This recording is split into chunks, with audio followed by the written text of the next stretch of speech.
자, 오늘 함께 읽었던 요한복음 8장 1절에서 11절까지의 말씀을 가지고 제가 지금 계속해서 요한복음 말씀을 보고 있습니다. 예수님이 만난 사람들 23번째 시간입니다. 오늘은 예수님이 죄를 다루시는 방법, 예수님이 죄를 다루시는 방법이라는 말씀의 제목을 가지고 말씀이 되게 이렇게 쉬운 내용은 아니죠.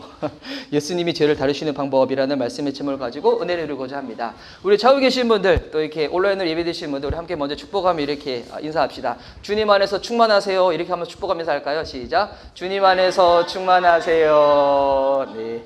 그리고 오늘 온라인으로 예배드리신 분들은 지금 이렇게 영상으로 제 얼굴밖에 나가고 있지 못하고 있지만 우리 한번 목소리는 다 나가니까 이렇게 한번 축복하면서 합시다. 저도 몰랐는데 온라인으로 예배드리신 분들이 가끔씩 저한테 연락을 주신 분들이 있어요. 그래가지고 이렇게 먼저는 은혜 받았다 얘기하시면서 더불어 저한테 예배 피드백을 해주세요. 목사님 발음이 서울 억양 같은데 경상도 억양에 섞여 있어가지고 노래 부를 때 찬양 가사를 잘 이해하지 못하겠다. 그래가지고 감사합니다. 그런 피드백 너무 좋아요. 그래서 그런데도 불구하고 예배 드려주시는 귀한 분들 너무 복되신데 제가 온라인으로 예배 드리시는 분들 축복하면서 합니다. 주님 안에서 충만하시라고 했죠. 우리 음성으로 나가지만 인사도 하겠습니다. 시작. 주님 안에서 충만하시기 바랍니다. 저희가 이렇게 주일날 뿐만이 아니라 또 이렇게 매일마다 아침 이른 시간에 저희 새벽 예배를 새날 경건 예배라고 해서 우리 예배를 드리고 있습니다. 우리 지난주 목요일날 새날 경건 예배 때 제가 전했던 이 설교의 제목이 뭐냐면 하나님은 당신의 나이에도 관심이 있으십니다 였습니다. 여러분 잘 기억 안 나시죠? 괜찮습니다. 제가 한 설교라서 저만 기억하면 됩니다. 그런데 그날 이렇게 그 말씀을 전하면서 하나님이 보니까 우리들에 대해서 관심이 많이 있는데 얼마나 관심이 많이 있는가. 우리가 지금 나이가 어떠한지에 대해서도 또 우리 육적인 나이뿐만 아니라 영적으로 우리가 얼마나 지금 성숙해 있고 성장해 있냐. 그에 따라서 하나님께서 우리에게 허락하신 일이 다르고 지금 준비해야 될 때인지 주님 앞에서 헌신할 때인지 그리고 이제는 누군가한테 그 자리를 물려줘야 될 때인지 하나님이 그것 가운데도 너무 관심이 많이 있다는 것을 그날 이렇게 말씀을 전하면서 깨달았는데요. 하나님은 저와 여러분에게 정말 관심이 많이 있습니다.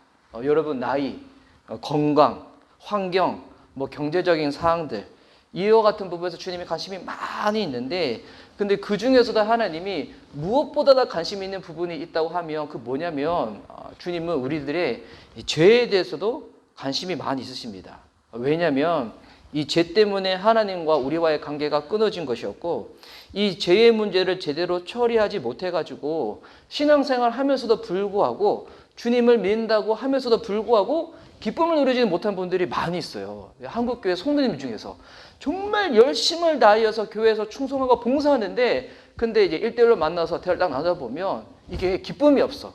안 하면 벌 받을 것만 같아가지고 안 하면 도태될 것만 같아가지고 교회랑 세상은 다른데 근데 교회에도 이 세상이 탁 들어와 버려가지고 마치 무언가를 해야지만 기쁨을 누릴 수 있다. 이렇게 착각해서 신앙생활 하신 분들이 있거든요.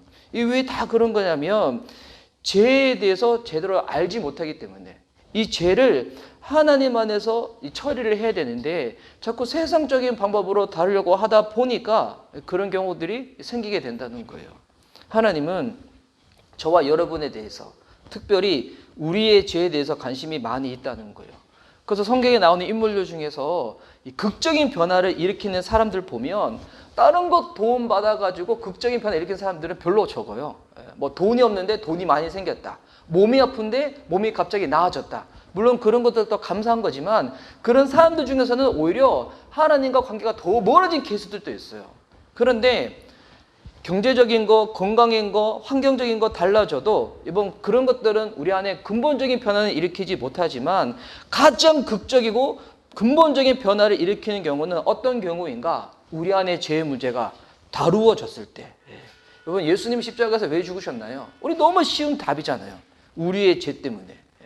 돈 문제, 건강 문제, 환경 문제, 이성 문제 이 문제 때문에 예수님이 십자가에 죽으신 것이 아니라 우리의 죄의 문제 때문에 예수님께서 십자가에서 죽으셨다는 거예요. 오늘 읽었던 이 본문에 나오는 이 여인은 복음서에 나오는 사람들 중에서 아마 가장 극적인 변화를 지금 경험하는 사람이에요. 가장 극적인 변화. 우리 잘 아는 본문이기도 한데 오늘 이 본문을 통해 가지고 와, 이 여자 참 귀하다, 감사하다 이뿐만이 아니라 오늘 주님께서 우리 안에 있는 가장 연약한 것들, 제된 것들이 말씀 가운데 다룬받는 시간이 됐으면 좋겠습니다. 여러분, 그러면 어떻게 되는지 알아요? 그러면 진짜 제가 여러 번 막 말리더라도 진짜 이 죄의 문제가 주님 안에서 다룬받으면 우리 안에 그다음부터 진짜 놀라운 변화가 일어나기 시작하는 거예요. 네. 교회는 다니는데 한평생 예수님 믿는데 시간은 긴데도 불구하고 내 안에 변화가 없다. 이게 보니까 안타까운 거잖아요. 근데 그 부분이 딱 다룬받게 되잖아요. 그러면 정죄와 판단과 눌림 가운데서 생활하는 것이 아니라 진정한 자유와 기쁨과 해방 가운데 생활할 수가 있다는 거예요. 오늘 이 은혜를 누릴 수 있는 저와 여러분 됐으면 좋겠습니다. 그러면 오늘 이 사건이 있기 전에 예수님은 도대체 뭘 하고 계셨는가? 우리 1절과 2절 말씀입니다. 제가 한번 읽어드릴게요. 예수는 감난산으로 가시니라. 아침에 다시 성전으로 들어오시니 백성이 다 나오는지라 앉으사 그들을 가르치시더니. 자, 우리 지금 계속 이 예배를 들으신 분도 계시지만 또 오늘 처음 오신 분들을 위해서 한번 복습해 드리면, 지금 저희는 요한복음은 계속 이렇게 순서별로 보고 있는데 지난주가 요한복음 7장 말씀이었어요. 요한복음 7장에 어떤 일이 있었는지 기억나시나요? 잘 안 나시죠? 괜찮아요. 그래야지 제가 같은 얘기를 계속 하더라도 제가 요한복음 7장에 명절이었어요. 이 유대인들의 명절 중에서 가장 큰 명절 중에 하나였던 이 장막절이거든요. 초막절. 여러분, 오늘이 추수감사주일이에요. 이 추수감사주일이 직접적인 그 유래는 청교도들이 신앙의 자유를 누리기 위해서 메이플라워를 타고 아메리카로 건너가는데, 신대로 건너가는데 그때 그들이 감사했던 그 절기가 이어지기도 하지만, 성경적으로 추수감사주일을 찾는다고 하면 그 어디서 찾을 수 있냐면 여러분 장막절이거든요. 장막절이 쭉 이어져 가지고 지금의 추수감사절을 해서 각 나라별로 이렇게 본인들의 시기와 절기에 맞춰서 딱 예배 드리고 있는데, 이 감난산에, 근데 지난주 본문에 보니까 이 명절날 이 사람들이 일주일 동안 엄청나게 축제를 다 치르신 거예요. 축제 이후에 예수님은 어디로 딱 가시는가? 감난산으로 다 가셨다는 거예요. 여러분, 이 감난산은 예루살렘에서 멀지 않는 위치한 산이거든요. 저희가 예배드리는 이곳에서 가장 가까운 산 어딘지 아세요? 아차산. 이 정도 거리되는, 별로 안 먼 산이에요.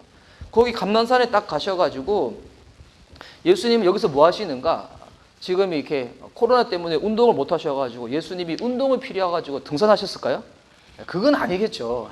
예수님이 복음서에서 감난산에 몇 번이나 가시는데, 왜냐하면 거기서 하나님 앞에 머무르기 위해 가지고, 쉽게 말해서 기도하시기 위해서 감난산에 가신 거예요.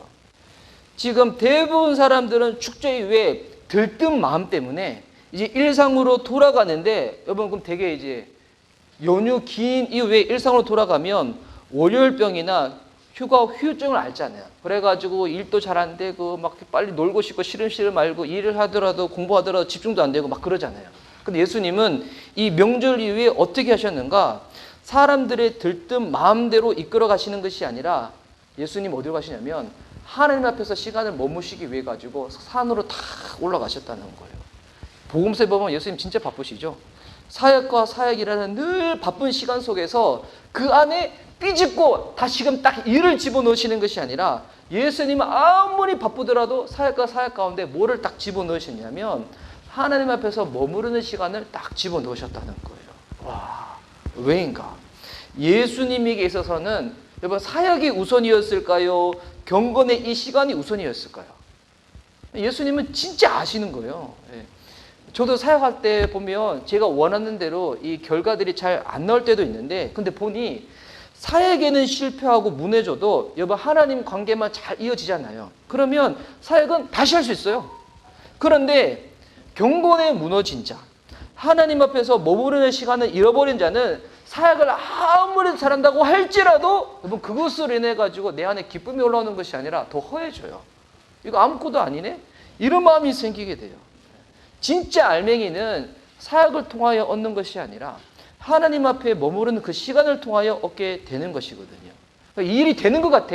하나님 앞에 머무르지 않더라도, 기도를 안 하더라도 일이 되는 것 같은데 실제를 딱 보면 알아요. 이거 내가 하나님과 지금 상관없는 지금 일을 하고 있네? 이거를 아시는 예수님은 어떻게 하셨는가? 명절 축제 이후에 아무리 바쁘고 들뜬 마음이 있다고 할지라도 다시금 일로 가시는 것이 아니라 감난산에 먼저 딱 올라가셔가지고 하나님 앞에서 먼저 머무르는 시간을 먼저 가지셨다는 겁니다. 저는 축복합니다. 저와 여러분에게도 감난산과 같은 그와 같은 장소가 있기를 축복합니다. 혹여나 여러분 그런 장소가 없으신 분이 있다면 이 공간을 그렇게 사용하셔도 괜찮아요. 비밀번호 다 아시잖아요. 여기서 처음 예배드렸던 그 날짜 이겠는데 모르시면 연락하세요. 알려드릴게요. 보니까 주중에 어느 자매님이 저희 공간에 뭐 이렇게 갖다 주려고 오셨는데 문이 열렸었대요. 근데 아무런 걱정이 없어. 뭐 가져갈 게 없잖아요. 오히려 와가지고 뭐 더 뭔가 더 놓고 가고 싶다, 주고 싶다 이런 마음이 생기는 공간. 네. 여러분 이게 그런 우리 안에 시간과 장소가 있어야 돼요. 하나님을 만나는 시간, 하나님과 만나는 것 같은 장소들. 저는 최근에 요 주변 다니면서 진짜 가끔 그런 마음 생길 때가 있거든요. 이 코로나가 빨리 좀 더 줄어들고 난 다음에 어떤 마음이 드냐면 캠퍼스 가서 전도하고 싶다. 이 노방전도 해가지고 캠퍼스에서 대학생들 만나고 싶다. 물론 전도해가지고 그 친구들이 뭐 올 수도 있고 안 올 수도 있겠지만 그 친구들 알려주는 거예요. 우리가 작은 공간 가지고 있는데 너희들이 무슨 스터디 모임을 하거나 아니면 뭐 술 먹는 것만 빼고는 다 괜찮다. 마음껏 놀고 싶다? 여기 와서 놀아라.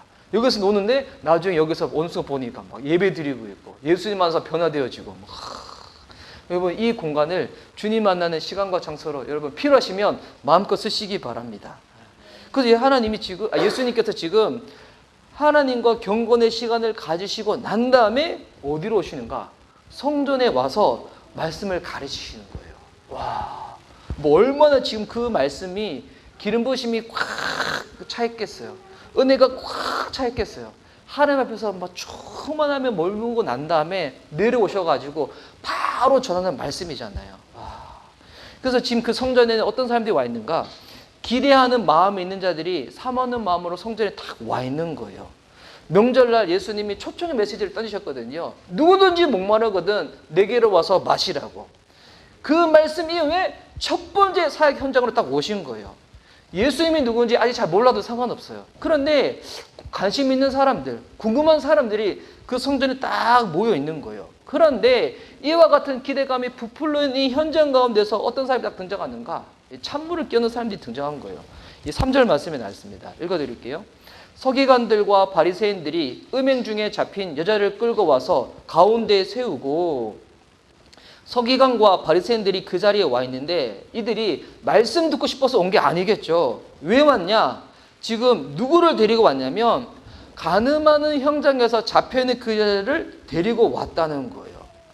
우리가 지금 주님 앞에서 무언가 영적인 결단을 딱 하였을 때 뭐 그럴 때가 있잖아요. 뭐 그런 마음이 들 때가 진짜 감사한 거예요. 이제는 나는 주일 예배를 하나도 안 빠져야지. 이제는 나는 매일 하루에 성경을 읽지 아니하면 밥을 안 먹어야지. 나는 이제 날마다 다시금 새벽 예배를 세워야지. 큐티를 해야지. 그런데 그런 시간을 딱 가졌는데 근데 마귀가 가만히 안 있죠. 어떻게 하는가? 마귀는 우리 이런 다짐과 분위기 잡는 게 쉽지 않은데 내 마음 안에 잡혀있는 이 분위기와 이와 같은 마음의 결단을 망치고자 하는 자가 누구냐면 이 마귀거든요. 마귀. 여러분 무언가 여러분이 영적으로 새로워지기 위해 가지고 딱 결단을 하였는데 방해가 있다. 여러분 그때 이렇게 생각하시기 바랍니다. 와, 진짜 말씀이 이제는 역사하려고 하나 보다. 결과적으로 여러분 이 본문을 보면 서기관과 바리새인들의 방해 가운데서 더욱 빛나게 되는 것은 뭐냐면 저희 얼굴에 이마에 광채가 빛나는 것이 아니라 하나님의 말씀이 확 더 빛나게 되거든요. 그런데 이 본문을 보면 우리가 지금 몇 가지에 대해서 좀 이렇게 수상한 구석들이 몇 군데가 있는데 간음하는 현장에서 여자가 잡혀서 딱 왔잖아요. 이 수상한 구석들이 몇 군데가 있냐면 일단 딱 보니까 간음을 했던 이력이 있는 여자가 아니라 간음을 한 여자가 현장에서 잡혀서 바로 왔다는 거예요. 이 여자가 도대체 무슨 연유 때문에 간음을 했는지에 대해서는 알지 못해요. 뭐 남편한테 사랑을 못 받아서 그런지 아니면 경제적으로 어려워가지고 몸을 파는 그 같은 일을 했던 여잔지 모르지만 현장에서 딱 잡혔다는 거예요. 뭐 당시에 CCTV 있었을까요? 없었어요. 현장에 잡혔다는 것은 누군가 지금 잠복 근무를 하고 있다가 확 잡아버렸다는 거예요. 우연을 가정해서 이 일이 발생한 것 치고는 이상한 거예요. 그러니까 아마 누군가 이 여자한테 미끼를 던진 거예요. 미끼를 던졌는데 확 물어버린 것 뿐이에요. 영화 곡성도 아닌데 확. 그리고 또 수상한 것은 뭐냐면, 여러분, 간음을 하는데 여자 혼자서 했을게요?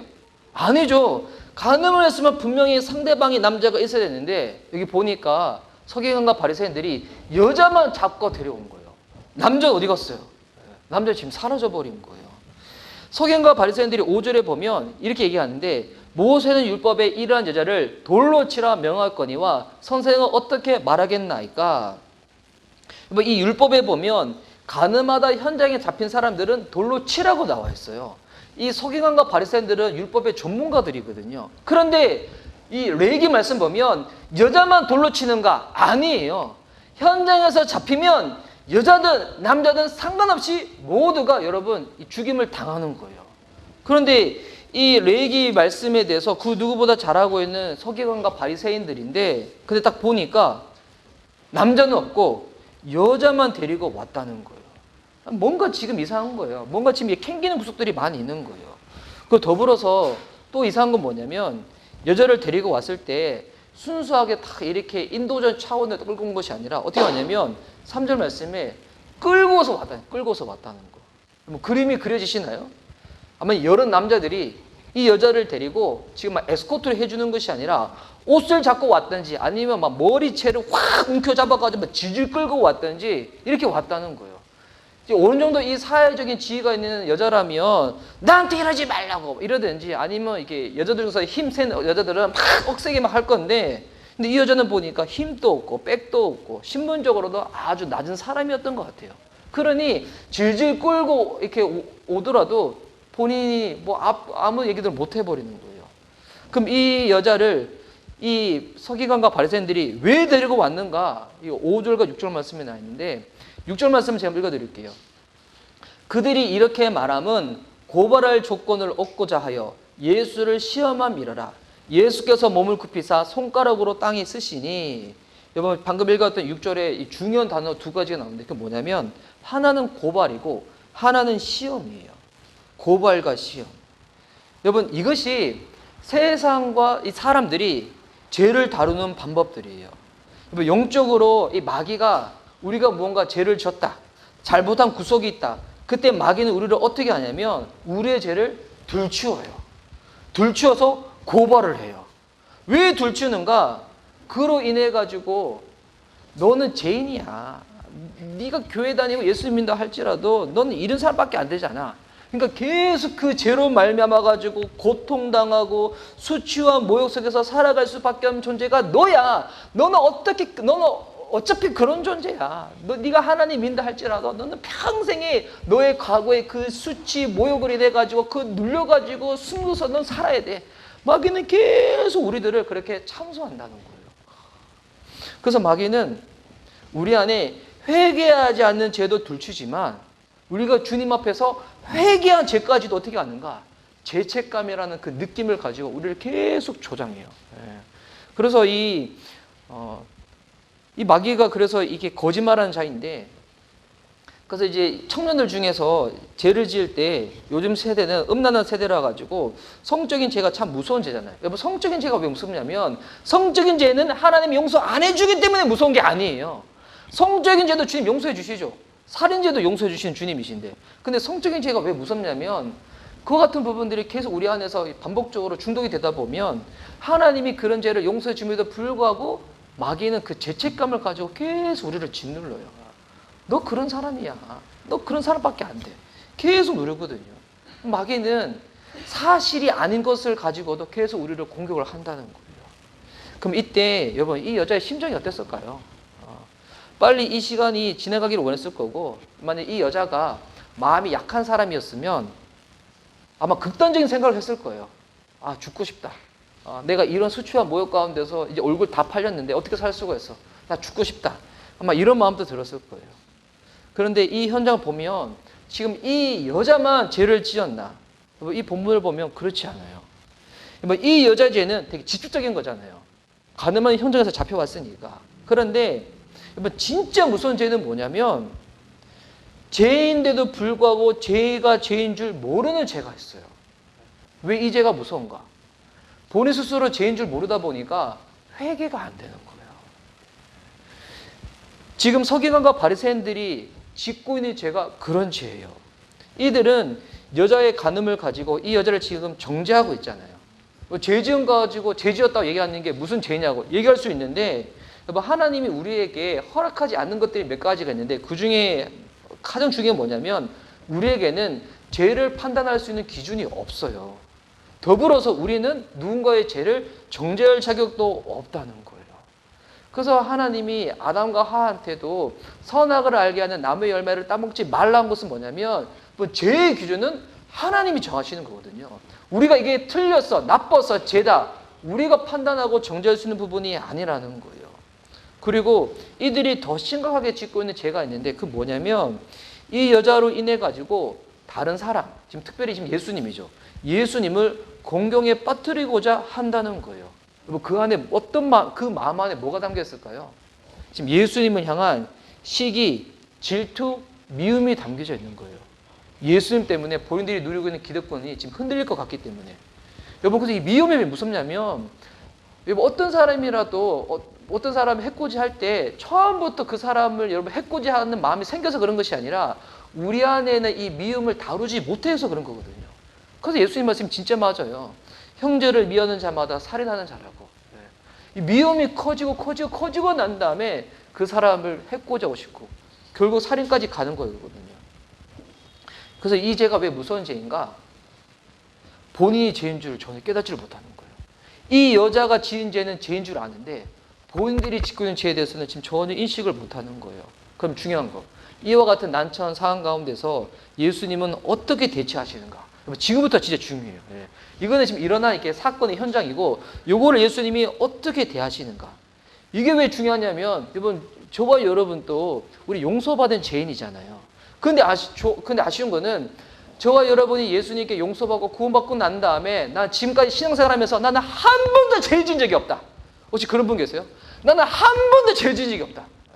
여기서 손 들면 그분 예수님이세요. 근데 그러면 저는 어떨까요? 지금 말씀 전하고는 이상한 목사는 제가 오늘 아침에 딱 일어나가지고 오늘 이 단에 서서 말씀 전하기 전까지 제가 죄 지었을까요? 눈으로 봤을 때는 죄 지은 거 없을 거예요. 근데 집에서 제 마음으로는 지금 빨리 가야 되는데 지금 우리 이 살아가는 가족들이 지금 도대체 뭐 하고 있나?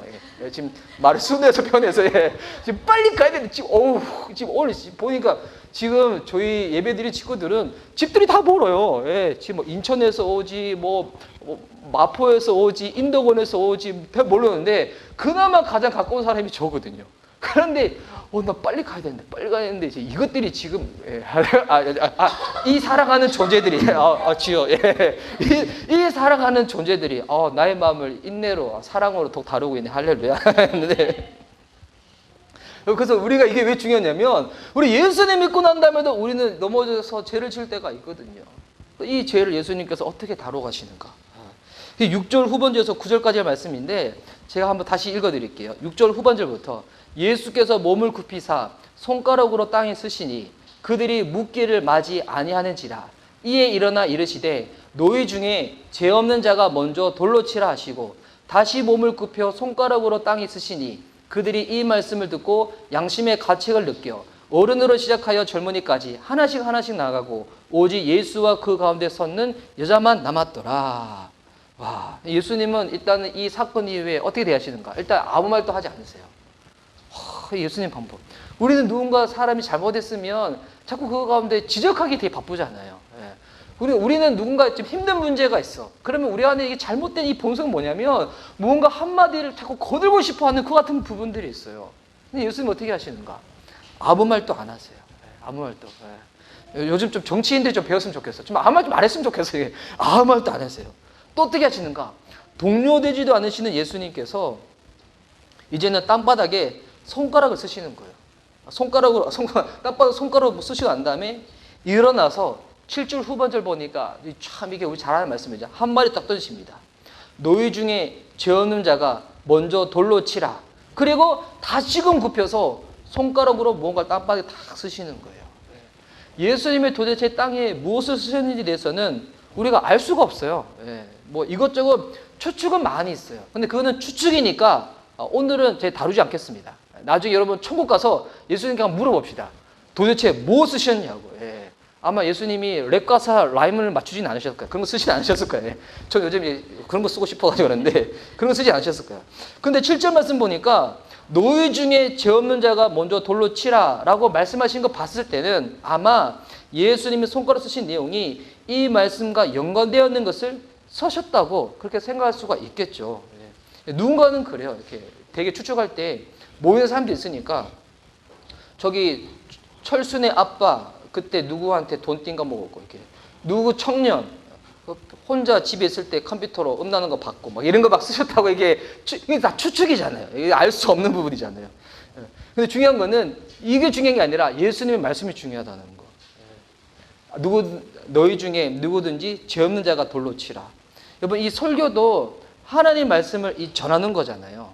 저도 이렇게 설교를 할 때 예화를 들기도 하고 간증을 들기도 하지만 여러분 그것보다 훨씬 더 중요한 것은 뭐냐면 이 설교 본문을 온전히 이해하고 쉽게 전하는 게 중요한 거지 예화가 중요하고 간증이 중요한 건 아니거든요. 그래서 저는 개인적으로 예화를 위한 예화, 간증을 위한 간증은 별로 소용없다고 생각을 해요. 그래서 여러분 어떤 간증이 좋은 간증인가? 우리는 이제 되게 뭐 성공한 간증, 자수성가한 간증들이 좋다고 얘기할 수 있는데 아니면 뭐 기적을 경험한 간증 뭐 그런 것도 다 중요한 게 아니라 제일 중요한 간증은 내가 경험했던 그 간증이 말씀의 재료가 되는 거예요. 뭐 간증을 위해서 말씀이 있는 게 아니라 말씀을 위해서 간증이 있는 거잖아요. 간증을 통해서 말씀이 드러나야 되는데 하나님이 높임 받아야 되는데 요 말이 거꾸로 돼버린다. 말씀은 전혀 기억 안 나고 뭐 간증만 기억났다. 뭐 요거는 좋은 간증이 아니거든요. 그냥 그는 토크이고 만담일 뿐이에요. 그래서 여러분 교회에서 하는 소그룹과 세상에서 모이는 친교 모임은 명확하게 다릅니다. 모여서 나누는 거는 비슷해 보여. 그런데 중요한 거는 모여서 나누기는 하는데 교회에서 하는 소그룹은 무엇으로 끝나야 되는가? 말씀과 기도로 그것을 딱 끝맺음을 마쳐야 된다는 거예요. 근데 친교는 세상 친교는 그냥 내 얘기만 끝나버리잖아요. 그냥 본인들 차원에서 뭐 힘든 사람이 있다. 근데 위로 끝나는 거잖아요. 근데 교회 사는 소그룹은 철저하게 이 끝이 뭐냐면 말씀으로 가야 돼요. 기도로 가야 돼요. 그래서 저는 개인적으로 참 좋은 소그룹 모임은 뭐 큐티 나눔이나 아니면 함께 예배 드리고 난 다음에 그 말씀을 가지고 나누는 거예요. 말씀에 빗대어서 이 자기를 보고 자기의 삶을 말씀에서 조정받고자 하고 이게 훈련 잘 받다 보면 어떻게 되는지 알아요? 나중에는 세상을 볼 때도 말씀이라는 안경을 가지고 세상을 딱 보게 돼요. 그래서 내가 무언가 취미생활을 갖더라도 그 안에서 내 영적인 인사이트를 딱 발견해낼 수가 있고. 그래서 여러분 이 간증 이후에 말씀을 사목해 하고 기독해 하고 뭐 그런 간증에 저는 간증을 가지고 있는 저와 여러분이 됐으면 좋겠습니다. 그래서 예수님이 지금 그 말씀이 어떻게 하시는가? 지금 손가락 쓰셨잖아요. 나머지 사람들이 반응이 뭐냐면 9절 말씀 보니까 그들이 이 말씀을 듣고 양심의 가책을 느꼈다는 거예요. 여러분 이게 말씀의 능력입니다. 여러분 이게 이 말씀의 은혜예요. 여러분 찔리는 게 은혜예요. 말씀을 들었는데 내 안에 아무런 반응이 없다. 여러분 이거 참 이게 심각한 상황이거든요. 말씀 딱 들었을 때 찔리는 거예요. 근데 이게 찔리는 게 누구가 찔리는가? 오래 살아가지고 죄를 많이 지은 연세 있으신 분들만 찔리는 게 아니라 9절 말씀에 젊은이까지도 찔렸다는 거예요. 와, 여러분 말씀이 진짜 우리 안에 부딪히면 나이가 어리든 많든 상관없습니다. 그 말씀을 인해 가지고 우리 안에 충격이 일어난다는 거예요. 그래서 제가 이 본문을 보면서 제 안에 소문이 일어났어요. 어떤 소문이 났는가? 저희 이렇게 자녀 중에서 제일 막내가 우리 루아거든요. 올해 이제 4살인데 언젠가 이 아빠가 저한테 말씀 가운데 루아가 마음이 확 찔려가지고 울면서 회개하는 그날. 그때가 되기 전에는 저는 말씀에 되게 비천한 자예요.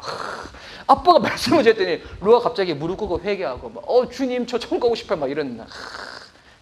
그날이 언제가 올 줄 믿습니다.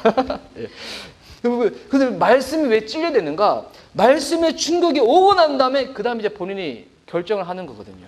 아, 내가 회개하고 예수님께로 올 것인가? 아니면 거부하고 대적하고 예수님으로부터 멀어질 것인가? 근데 당시 이 예수님 말씀 가운데 얼마나 그들이 심각한 찔림을 받았냐면 다 떠나갔다는 거예요. 연세 있으신 분들도 젊은이들도 다 떠나갔다는 거예요. 아, 근데 이게 안타까워요. 만약에 그들이 찔리고 난 다음에 그들에게 만약에 나도 예수님 안에서 무언가 나도 회개하고 싶다. 좀 이 부분들을 다룬받고 싶다 했으면 딱 남았으면 그들도 구원받는 건데. 근데 찔리고 난 다음에 어떻게 했는가? 다 떠나가 버렸다는 거예요. 제가 나중에 이제 설교를 할 때 주님이 그날은 특별히 은혜를 주셔가지고 여러분 말씀 드렸는데 너무 찔린 거예요. 너무 찔린 거예요. 여러분 제 눈을 쳐다보지 못할 정도로 막 이렇게 갑자기 막 목사님이 나 안에 있는 뭐 죄를 다 투시하고 계시나 막 그럴 정도로 말씀 너무 찔려버린 거예요. 그런 다음에도 떠나가지 마시기 바랍니다. 할렐루야. 어딜 가요? 어딜 가? 여기 있어야지. 어딜 가? 근데 그들은 다 가버렸다는 거. 그래서 이제 누구만 남았는가? 구절 후반절 보니까 오직 예수와 그 가운데 섰는 여자만 남았더라. 다 가고 아무도 안 남은 거예요. 그래 난 다음에 예수님이 뭐라고 하시는가? 10절과 11절 말씀인데 예수께서 일어나사 여자 외에 아무도 없는 것을 보시고 이르시되 여자여 너를 고발하던 그들이 어디 있느냐? 너를 정죄하는 자가 없느냐? 10절 말씀에 또 중요한 단어 두 개 나오죠.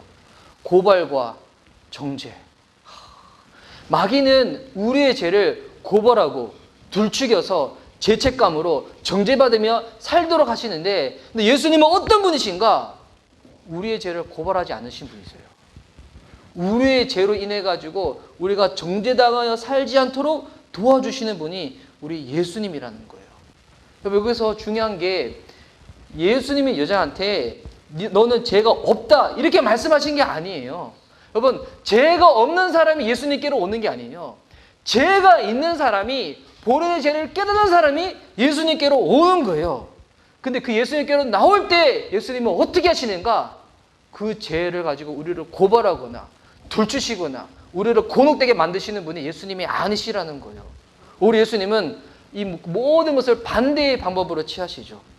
죄를 용서해 주시고요. 회개할 수 있는 기회를 주시는 거예요. 여러분 이것이 예수님이 죄를 다루시는 방법이거든요. 내가 죄를 많이 졌다 적게 졌다 여러분 그게 중요한 게 아니에요. 내 안에 어떤 죄가 있든 그것을 가지고 예수님께로 나아가는 게 중요한 거예요. 나아가면 고발하지 않으세요. 정죄하지 않으세요. 용서해 주시고요. 회개할 수 있도록 은혜를 베풀어 주시고요.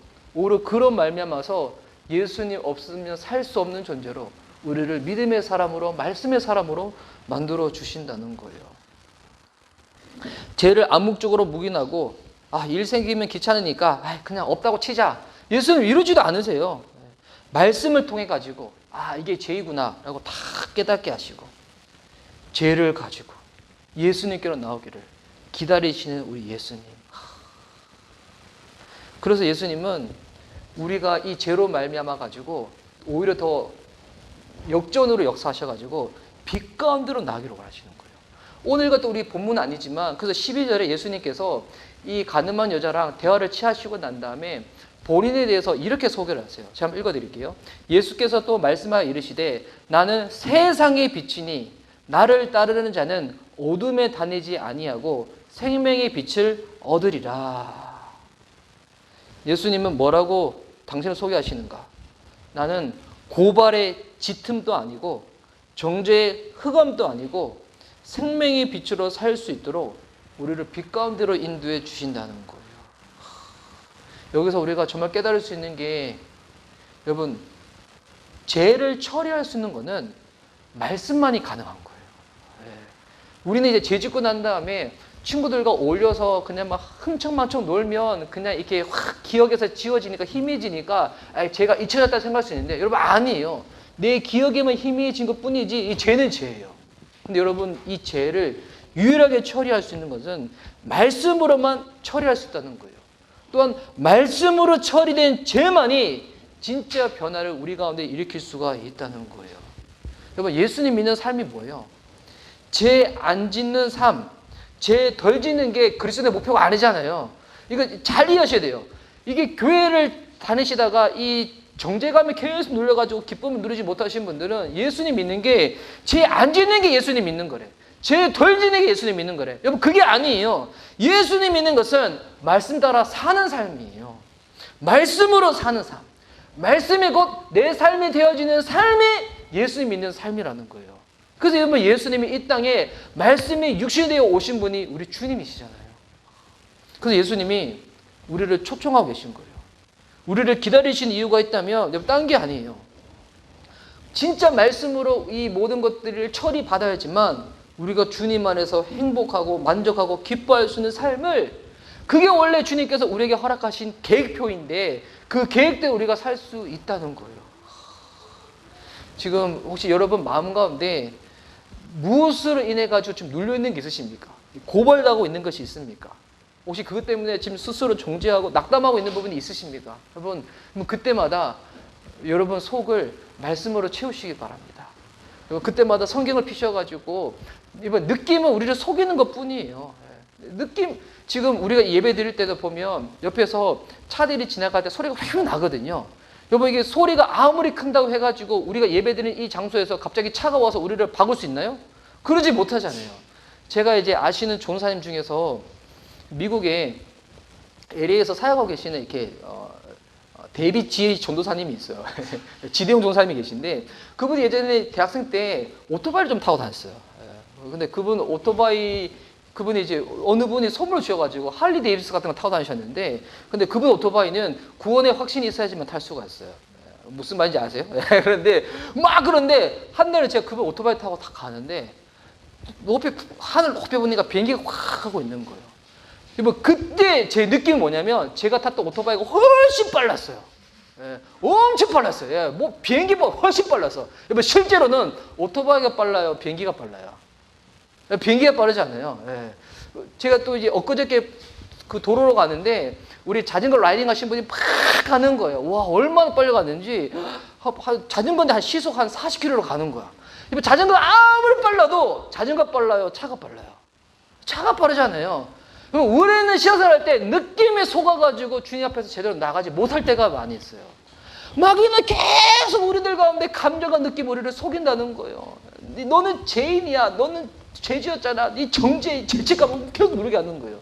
그때마다 감정을 이길 수 있는 방법, 느낌에 속지 않는 방법, 하나님 말씀을 내 것이라 다 받아들이는 거예요. 아, 맞아. 예수님한테 말씀하셨지. 너희 중에 죄 없는 자가 먼저 돌로 치라고.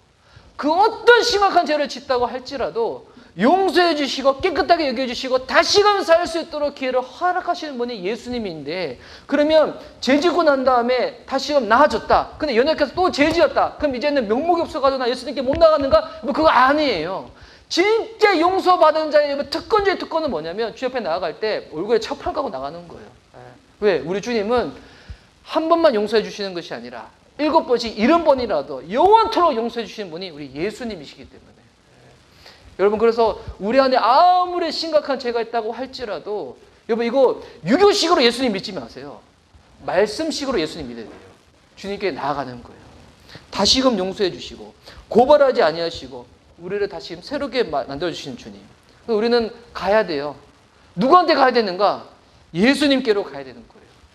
자비로의 초대, 은혜로의 초대, 진정한 행복으로의 초대, 예수님께로 가야 한다는 거예요. 오늘 드려지는 이 예배를 통해서 다시금 저와 여러분의 이 영이, 마음이 예수님께로 갔으면 좋겠습니다. 우리를 용서해 주시고 우리를 품어주시고 우리를 새롭게 해주시는 주님. 저는 말씀을 전하다 보니까 얼마나 제 말씀 전하기 전에 제 안에 영적인 싸움이 있는지 몰라요. 어떤 싸움인지 알아요? 나 같은 게 무슨 말씀을 전한다고, 나 같은 게 무슨 주님의 단위에 서서 이 설교를 하는 이 목사라고. 근데 여러분, 오히려 그게 마귀의 소임 가운데 빠뜨리면 이게 정죄감 눌리지만, 야, 여러분 이걸 말씀을 다 올려드리지 않나요? 저 매주 예배 드릴 때마다 어떤 이 은혜를 받냐면, 그래서 나는 주님을 없으면 못 사는 자이구나. 말씀을 전할 수밖에 없다는 게 말씀이랑 늘 붙을 수밖에 없는 거잖아요. 그때 누리는 은혜가 너무 커요. 내가 완전하고 내가 의가 충만해서 그런 게 아니라 진짜 나는 내 의로는 아무것도 채울 수 없는데 하나님의 그 완전하신 의로 주님이 나를 확 덮어주셨구나. 그걸 누릴 때마다 누리는 이 기쁨들. 여러분, 그 기쁨으로 주님 앞에 나와 예배드리는 저와 여러분 됐으면 좋겠습니다. 그래서 제가 여러분 정말 권면해 드립니다. 여러분, 한 주간 사시는 동안에 어떨 때는 그런 주간이 있어요. 기도도 잘 되고 큐티도 잘 되고 예배도 잘 드는 주간이 있어. 부부 싸움할 때도 부부 싸움도 안 했어. 너무 좋아. 그때도 주일에 와서 예배 드리시고. 그런데 어떤 한 주는 기도도 안 돼. 말 큐티도 못했어. 성경 한 줄도 못 봐서. 그러면 안 되지만 한 줄 못 봐서. 그런데도 불구하고 여러분, 주일 어떻게 돼요? 집에 처박혀가지고 있으면 안 되고. 여러분, 그럴 때일수록 더욱더 내가 하나님 자녀임을 깨닫고 주님 앞에 나와야 됩니다. 여러분, 주님이 기다리십니다. 우리를 초대하십니다. 자비로의 초대, 용서로의 초대, 완전한 자유로의 초대. 그것을 누릴 수 있는 저와 여러분 될 수 있기를 예수님의 이름으로 축복하는 바입니다. 아멘. 우리 주님 어떤 분이신가? 십자가의 사랑 그 능력으로 우리를 용서해 주시는 주님, 회복시켜 주시는 주님. 우리 오늘 들었던 이 말씀을 기억하면서 아시는 분들은 함께 찬양하시고요. 또 이 찬양 잘 모르시는 분들은 가사를 보시면서 맞아, 이 가사의 고백이 곧 나의 고백이지, 그 마음으로 우리 묵상하며 기도하는 시간 가졌으면 좋겠습니다. 어둠 속 헤매이던 내 영혼 갈 길 몰라 방황할 때에 주의 십자가 영광의 그 빛이 나를 향해 비추어 주셨네. 주홍빛보다 더 붉은 내 죄 그리스도의 피로 씻기어 완전한 사랑 주님의 은혜로 새 생명 주께 얻었네. 은혜 아니면 나서지 못하네. 십자가의 그 사랑 능력 아니면 나서지 못하네. 은혜 아니면 나서지 못하네. 놀라운 사랑 그 은혜 아니면 나서지 못하네. 이 시간 우리 한번 들은 말씀 부여자고 주님께 기도하는 시간 가졌으면 좋겠습니다. 예수님께서 우리를 초대하십니다. 누구든지 목마른 자도 예수님께로 나아가야 되고요. 내 안에 지금 이 죄로 말미암아서 눌려있고 힘들고 하나님과의 관계 가운데서 너무 멀어져서 내 마음에 지금 답답한 사람들도 더욱더 여러분 우리 예수님께로 나아가야 될 줄 믿습니다. 우리가 한 주간 사는 동안에 우리가 은혜가 충만하고 말씀이 충만한 사람을 산 사람도 주님께 나와 예배드리는 것이고, 혹 그렇게 살지 못한 모습이 내 안에 있다고 할지라도 그 같은 자들은 더더욱더 예수님이 필요한 자인 줄 믿습니다. 하나님, 우리 이 모든 죄가 주님의 말씀 가운데 처리받아져서 주님 아니면 살 수 없는 자, 하나님 없으면 살 수 없는 자로 우리를 날마다 만들어가 주시옵소서. 우리 들은 말씀 붙잡고 예수님의 치며 기도하며 주께 나아갑시다. 예수님, 사랑하는 주님, 이 시간 우리를 다시금 불러주시는 주님 앞에 이 시간 믿음으로 기도하며 주님 앞에 예배하며 나아갑니다.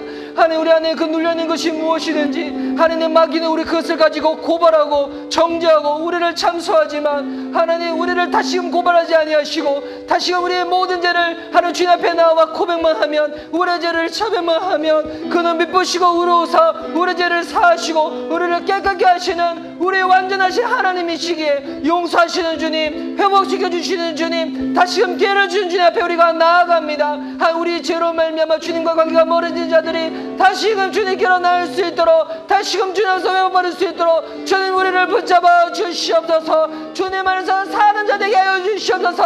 말씀으로 채워지는 자 되게 하여 주시옵소서. 기도가 회복되어지는 자 되게 하여 주시옵소서. 하나님 그 마음으로 주님께 기도하며 나아갑니다. 다시금 그 마음으로 주님 앞에 나아갑니다. 우리를 살려 주시옵소서. 우리를 회복시켜 주시옵소서. 빛 가운데 걸어갈 수 있도록 우리를 붙잡아 주시옵소서. 주님, 우리 조용히 기도하며 주님 앞에 나아갑시다.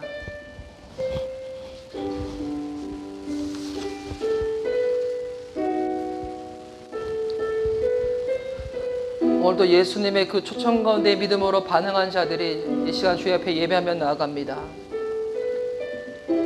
목마른 자도 예수님께로, 죄 지은 자도 예수님께로, 판단과 정죄받는 자도 예수님께로, 어둠에 눌린 자도 예수님께로, 내가 내 모습 가운데 실망한 자도 예수님께로, 한 주간 열심히 산 자도 예수님께로, 한 주간 마음이 무너진 자도 예수님께로, 내 안에 소망이 없는 자도 예수님께로, 내 안에 기쁨이 넘칠 때에도 더욱더 예수님께로, 내 안에 흑암의 구름이 가득 채워져서 무엇을 해야 될지, 어떻게 나아가야 될지 답답한 자는 더더욱더 예수님께로. 하나님, 오늘 그 예수님의 그 초청 가운데 우리가 믿음으로 반응하며 주께로 나아갑니다. 사람들이 모르더라도 내가 어떠한 모습인지, 내 마음과 내 생각 가운데 어떠한 잘못된 것들이 많이 있는지 가장 잘 아시니까 예수님인데도 불구하고 예수님은 우리 안에는 연약과 죄악과 잘못된 것을 가지고 고발하거나 정죄하거나 참소치 아니하고 말씀으로 회개하고 말씀으로 고침받고 말씀으로 이 모든 것들이 다름받을 수 있도록 우리를 살려주시는 좋으신 주님이 우리 예수님인 줄 믿습니다. 하나님, 오늘도 그 예수님과 더불어 살겠노라고 믿음으로 결단하며 나아갈 때 하나님, 오늘 주께서 우리를 깨끗하게 주님의 보혈로 씻겨주셨사오니 이번 한 주간도 그 용서받은 은혜로 살아낼 수 있도록 하나님이 나와 함께 하신다는 그 믿음으로 우리 시선과 생각과 마음과 발걸음이 움직여져 나아갈 수 있도록 주님께서 함께하여 주시옵소서.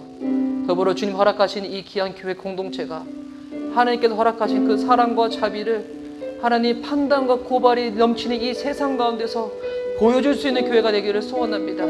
그렇게 살아내는 자들이 이 교회 가운데서 하나님 한 명씩 두 명씩 더욱더 생기기를 소원합니다. 하나님, 우리 교회의 머리 되신 분이 예수님이시오니 주님께서 기뻐하시고 원하시는 바대로 우리 공동체가 나아갈 수 있도록 주님께서 이끌어가 주시옵소서.